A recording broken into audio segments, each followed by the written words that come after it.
essentially he's going to give some instructions to those who are not currently wealthy. He's going to give instructions to those who really want to be, and then to those who actually are. And that actually comes in the later verses, which we'll look at maybe today if we get that far. All right, here we go. But godliness is a means of great gain when accompanied by contentment. Godliness with contentment is great gain. Now that statement comes out of the end of verse 5, when he's talking about these false teachers that suppose, he says, that godliness is a means of gain. Godliness, of course, an important term in this letter. We looked at that some last week. And these individuals who had set themselves up as having been the great discoverers of all of this truth that everybody else has missed, they were trying to use their self-perceived status as a means of material gain. He doesn't give us any more detail than that, but the implication seems to be that these guys had set themselves up as being the ones who actually had the truth, when in reality they didn't, but they were the ones that had the truth, and they were trying to use that as a means of getting money from other people. No doubt to receive pay for dispensing this truth that they had come to discover that nobody else had. And so they were trying to parlay this thing into a means of gain. And so breaking off from that, Paul says, but here's the truth of the matter. Godliness can be a means of gain if it's coupled with contentment. So it's not making merchandise of the gospel, to use another biblical phrase.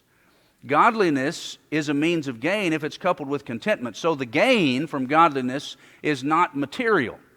It's something else.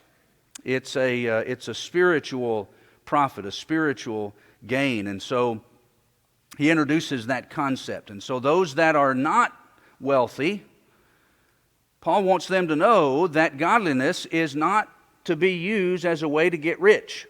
Okay, so these individuals that are trying to turn godliness into a means of material gain, he tells them, don't use godliness in that way.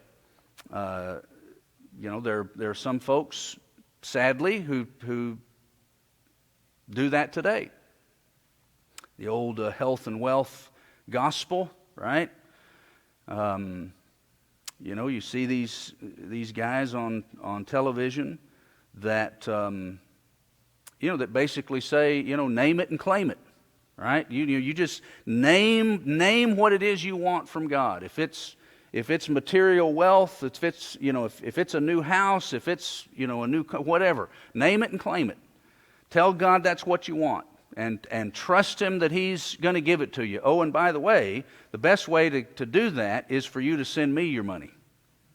Okay, so if you'll send it to me and plant that seed, right, then God will give you whatever your heart desires. The health and wealth gospel. Well, what are those guys doing? They're getting rich off of a false gospel. They're trying to turn the concept of godliness and truth and gospel into a means of just lining their own pockets. And so Paul says to them, don't do that. Godliness becomes a matter of profit to a person when that godliness is coupled with contentment, satisfaction. See, that the person that's truly wealthy is the person who is godly, right? Who has a consistent, healthy relationship with God, and they also have within their hearts satisfaction and peace, regardless of what their bank account looks like, right? Regardless of financial things. A person who can live life in a godly fashion, close to God, and they have peace and contentment and satisfaction in their hearts, that is a wealthy person. And you can find people like that all over the world. You can find people that have that characteristic, those characteristics, and they don't have two nickels to rub together. All right? But they are more wealthy than a lot of people, who could buy the city of Dallas. All right? Because of the type of wealth that it is. And so the key in all of that is contentment. Godliness with contentment. Now, contentment, satisfaction, is a learned quality. Hold your place there and turn back a few pages to Philippians chapter 4. Philippians chapter 4. One of the purposes that Paul had in writing the church at Philippi was to thank them for their financial support for his work. And he talks about that in this latter part of chapter 4. Beginning in verse 10, Philippians 4:10, I rejoiced in the Lord greatly that now at last you have revived your concern for me. Indeed, you were concerned before, but you lacked opportunity. Not that I speak from want, for I have learned to be content in whatever circumstances I am. I know how to get along with humble means. I also know how to live in prosperity. In any and every circumstance, I've learned the secret of being filled and going hungry, both of having abundance and suffering need. All right, so Paul is thanking them that they had finally had opportunity to send him some financial support for his work. And so he's thanking them for that. But notice what he says. I don't speak out of want. In other words, I'm not destitute.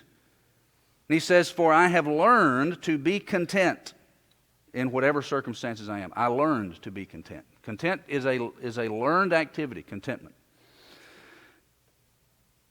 And he says, I've figured out how to get by with little, and I've figured out how to deal with abundance. And then that's where verse 13 comes in. I can do all things through him who strengthens me. That actually gives that verse a whole lot more power and punch when we study it in its context than we do when we pull it out of that and apply it to 1,000 other different circumstances. Can you be content? Absolutely you can. How? Through Christ. All right? So, back to 1 Timothy 6. Godliness with contentment is great gain. Well, how do you learn it? All right, it's a learned behavior. It's a learned disposition. How do you learn how to be content? I think the answer is still here in this text. First of all, in verse 7, the more we can remind ourselves and develop a proper perspective on life and a proper perspective on our stuff. Notice verse 7. We have brought nothing into the world, and we can take nothing out of it. You can't take it with you. All right? You hear that phrase? What's your favorite thing, Sam, about the hearse? Never saw a hearse pulling a U-Haul. There you go. All right. You've never seen a hearse pulling a U-Haul. Right?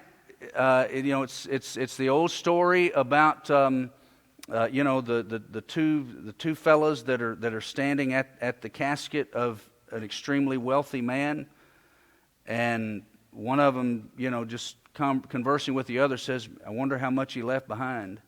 And the other one said, all of it. And that's true, right?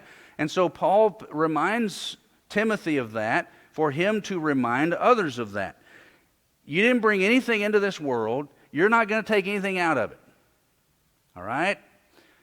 So when we develop that kind of a perspective on our stuff, that will help us to learn contentment.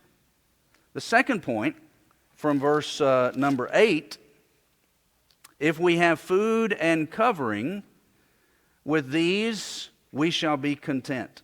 So if you can have a proper perspective on life and stuff, that, you know what, we use this stuff for a while, God blesses us with it, but we're not going to take it with us. And then if we can understand what true physical necessities are, then we can develop contentment. And this is where it gets tough. If we were to try to list, if I were to say, all right, list your necessities. List what is a necessity for you in life. I don't know how long our lists would be, but I suspect probably, if we're honest with ourselves and how we view our stuff, our list is going to be a little bit longer than Paul's. Yeah, Sam? Years ago, we had a thing we mailed out here, house to house and heart to heart. Mm-hmm. One of the articles was enough. Why would anybody need more than enough? If you've got enough to eat, you've got enough shelter, you've got enough help. Yeah. It's a good question, and we don't live in a country that helps us develop the proper attitude, right? We live in a very prosperous nation. Historically the most prosperous, and we're all beneficiaries of that, and those are blessings from God. But because of all of that, it can make it more difficult for us to keep a proper attitude toward the stuff that we have. Especially when we're bombarded all around us all the time with the attitude that we need more, right? That what you have is not enough. What you have is not sufficient. You need the next one. You need the new one. How many times a year does it seem that they're coming out with a new phone, right? With a new smartphone. I know, Bobby probably exchanges his smartphone about every 6 months. Don't you, Bobby, getting a brand new one? Yeah, right. But we're kind of that way, and I'm not, we want the newest and the latest, or at least that's what we're told that we should want. Okay, so when the latest computer comes out, when the new, the new models of cars, I don't know if it's true or not, but they seem to come out earlier every year. I don't know if that's true or not, but but they start touting these new model cars, and it's just like the whole message is, get rid of what you have. You're not content with what you have. What you have is not good enough. You need new, better, improved. Everything's new and improved, right? The products we buy, they're all new and improved. Well, what was wrong with the other? What was wrong with what you were telling us was so good before? It's just the culture we live in. You got to have new. Our culture does not help us be content. So we have to run counterculture. Look at Hebrews 13, verses 5 and 6.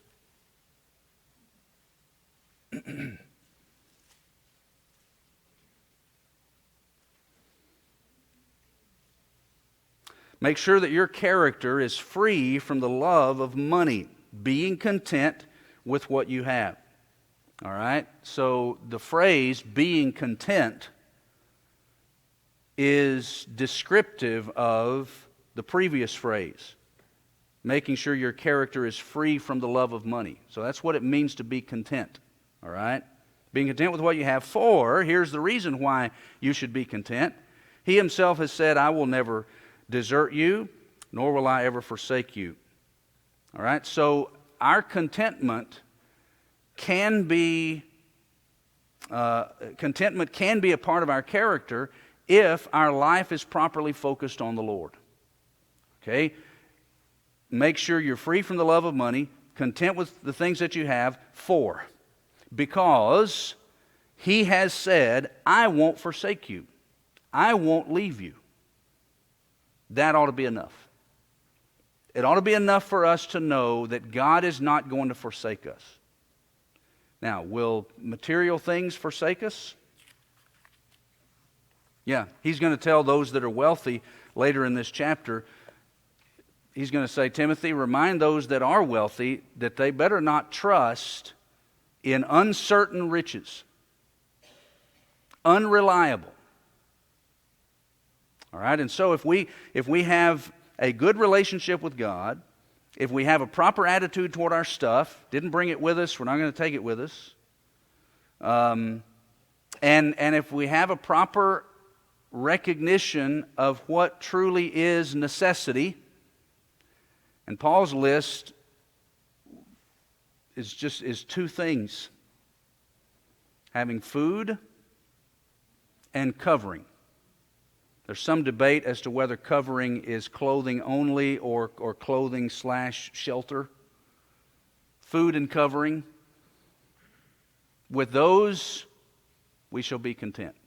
Now that forces me to ask myself the question whether or not I would be content with that. If that was all I had, enough food to eat, clothing to wear,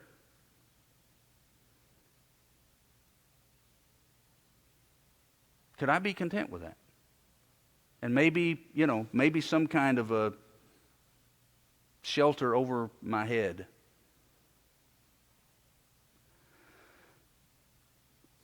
If I'm honest with myself, I'd probably have to say at this point, probably not. I probably wouldn't be. But that may be the best way for me to learn it. And would God be well within His rights to take everything else that I have away, to where I have to develop that character of being content? Would He be within His rights of doing that? Sure, yeah. It's His stuff anyway. Isn't that the lesson Job expressed? Job chapter 1? Yes? I think once you got over the fear, then you're, you can just be focused. I mean, I was the youngest of 18 children. We lived in poverty, but it didn't bother us because we had so much fun. Mm. We lived out on a farm, so we didn't realize it.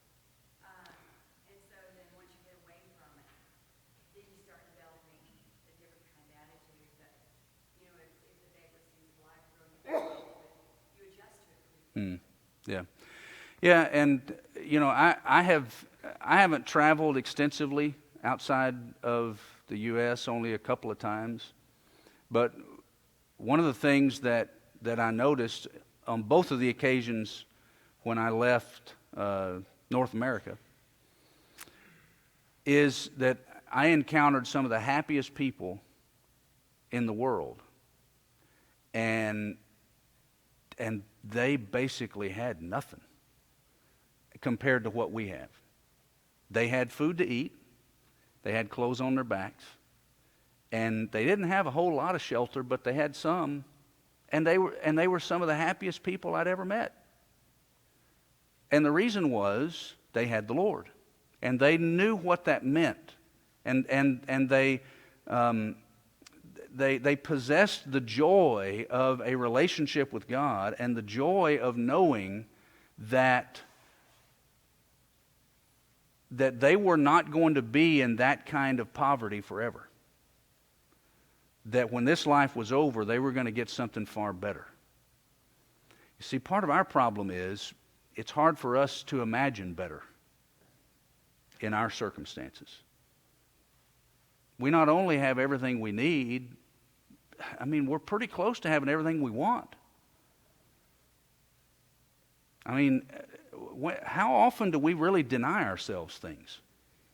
How often do we really do that? And when I talk about denying myself, I'm not talking about saying no to the third piece of pie. All right? That doesn't count. That's not denying yourself, okay?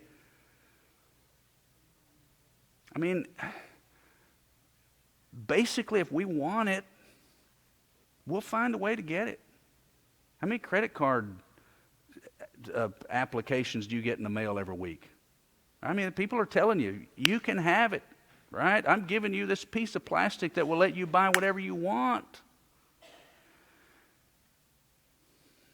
So, because we live in such abundance, we have a tendency to lean in the direction of, can't get much better than this. And because that's what we're told so much, that's the message we hear, we'd be pretty much, some of us would be pretty content to just have this, and that's it. And so what God offers us in the next life, all right, well, okay. But the person who recognizes their own poverty, they have a lot more to look forward to, and that gives them the ability to be content and happy. Because with them, the Lord's enough. I don't know if the Lord's enough for some of us. Well, we'll have to deal with all that on our own individually. So, Paul says, have proper attitude toward your stuff. Didn't bring anything into the world. You're not going to take anything out of it. And recognize what's truly a necessity and what isn't. With food and covering, be content with that. Now, that initially came in the form of instructions to those who supposed that godliness was a means of gain. And he says, look, godliness is only profitable when it's coupled with contentment. So learn contentment. Now, to verse 9.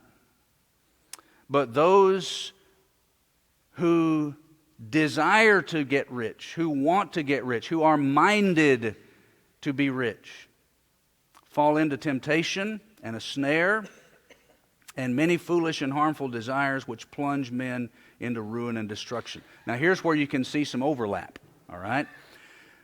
A person can be extremely poor materially and have the desire to be wealthy, all right? A person can own half of Texas and have a desire to have more, all right?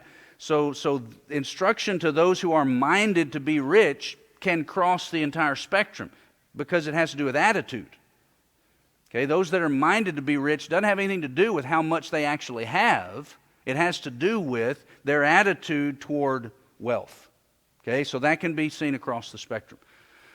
What does he say to those people, those that desire, that have a firm resolve, a strong determination, one that's possessed by the thought of getting more? He says, well, they will fall. There's a hint of certainty in that. Fall how? Well, into temptation, into a snare, a word for a trap, many foolish and harmful desires or lusts, and those things will sink, drown, plunge an individual into ruin and destruction. Those who are obsessed with just getting more material things really set themselves up for a lot of heartache.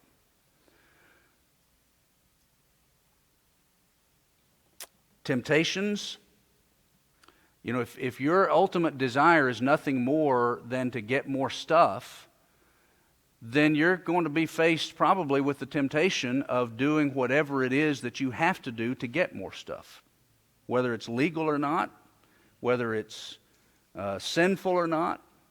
If your life is not all about pleasing God, but your life is all about getting the next thing or getting more money or more stuff, then you're going to face the temptation of setting God's will aside just to pursue your stuff. But if you don't have that mentality, you're not going to face that temptation. Not like you would otherwise. So temptation, a snare, a trap. We have a term that describes people who are trapped in this endless pursuit of more stuff. What do we call that? What? Okay, hoarders. I didn't think of that. That's not the one I was talking about. But But that might fit. All right, what else? Somebody said it. The rat race. Okay? Yeah, greed is what motivates it. The term for the person who is caught in this cycle of just pursuing more, it's the rat race.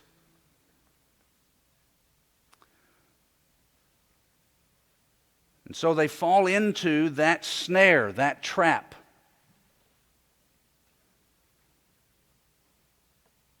All right? And then he talks about foolish and harmful lusts, desires, right? So the lust, the desire for things. Never content. Yeah, never content. Contentment in the lives of a lot of people is defined as just a little bit more. That's how some people view contentment. Well, if I could just get a little bit more, I'd be content. And then what happens when they get a little bit more? Well, they just want a little bit more. All right? And all of those things, the temptations, the traps, the harmful lusts, they drown individuals in ruin and destruction.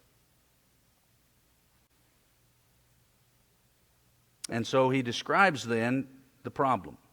Verse 10, it's the love of money. A phrase that comes from a single word that means avarice, greed. The love of money is a root, a source of all kinds of evil. All right, a couple of things to note very carefully. First of all, it's not money itself. All right, we've probably all heard this passage misquoted. Money is the root of all evil. Well, that's not what Paul says. It is the love of money that is a root, a source of all kinds of evil. The love of money is not the singular cause of every evil thing. That's not what he says. He doesn't say it's the root of every evil thing. It is a root of all kinds of evil things. All right, so there's a difference in that concept, but it doesn't, it doesn't negate and lessen the message. The love of money can cause all kinds of evil things, and some, by longing for it, right? Do you get this? Are you getting the picture in your mind by the language that he uses? Those that desire to be rich. The love of money, those that long for it. Some, by longing for it, have wandered away, literally have been led astray from the faith and pierced themselves with many griefs. Self-inflicted, notice that. They have pierced themselves. This is a self-inflicted thing by developing an inordinate desire for material things, and it leads people away from the faith and leads them into ruin, destruction, and a lot of sorrow. Now again, it's the attitude that does that, right? It's not the actual possession of things. You can go back through Scripture and read about a lot of individuals that were materially wealthy, but were righteous, faithful.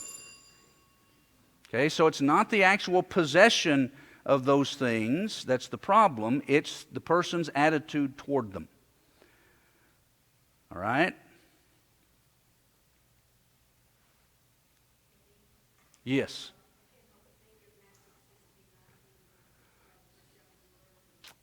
Yeah. Yeah, that's a good point. Beverly mentioned the rich young ruler, Matthew 16. He had a lot of things, had a lot of possessions. But that wasn't the problem, right? It was his attitude toward them. When Jesus perceived in his heart what the problem was, he got to the heart of it and said, you know what? I know you've kept all these commandments from your childhood and all that, but there's still one thing you lack. Go sell what you have, give to the poor. And he wasn't willing to do it. And that's why he left the Lord grieving.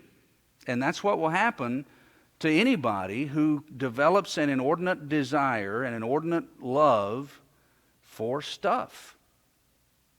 It brings a lot of sorrow and a lot of grief into a person's life. All right? Now, Paul is going to tell Timothy in verse 11, now you, Timothy, flee these things. Instead of pursuing stuff, let me tell you what you ought to pursue. But we're going to save that because I want to skip down for now. Of course, we're about out of time today anyway. But skip down to verse 17. He's given instruction to those who weren't wealthy, okay, those that wanted godliness to be a means of gain. So they were trying to they weren't wealthy but wanted to be. Those that have the desire to be, which could cross the entire spectrum. And then in verse 17, he gives instructions to those who actually are, to those who actually do possess a lot of this world's goods. Verse 17, instruct those, command is the word, command those who are rich in this present world not to be conceited, proud, haughty, and sometimes material wealth will lend itself to that if a person's not careful. Think they're better than other people because they have more, that kind of thing. Don't be conceited, don't be haughty, or command them also not to fix their hope on the uncertainty, the instability of riches, but instead fix their hope on God, who's the one responsible for them having the things that they have, who gives us all things to enjoy. All right, so those that are wealthy, teach them not to be haughty, and don't trust in their wealth for their security. Material wealth is uncertain. It's uncertain, unreliable, untrustworthy. How many people, when they have lost material possessions, take their lives? It happened a lot back in 29, right? Great Depression, when that started, a lot of people took their lives. There were some who did in some of the more recent, economic downturns. When was that? 07, 08. If their lives are wrapped up in stuff, and their entire lives, their hopes, their trust, everything is embedded in material things, then when you lose those material things, you've got nothing left. And that's what some people think, and they take their own lives because they trusted in the uncertainty of riches. They're uncertain, they are insufficient, material things. Luke 12, remember the parable? Jesus told the rich fool, this night your soul is required of you. Literally, that reads, this night they require your soul. All these things that you have laid up for yourself, you tear down your barns, you build bigger barns, and all this stuff that you've laid up for yourselves, they require your soul. Because you've wrapped yourself so much in them, they are taking from you the only thing that's important. And then whose are those things going to be? All right. We'll say more about that, God willing, next Sunday, and then look at 11 through 16. So maybe we'll finish next week. We'll see. Thank you much.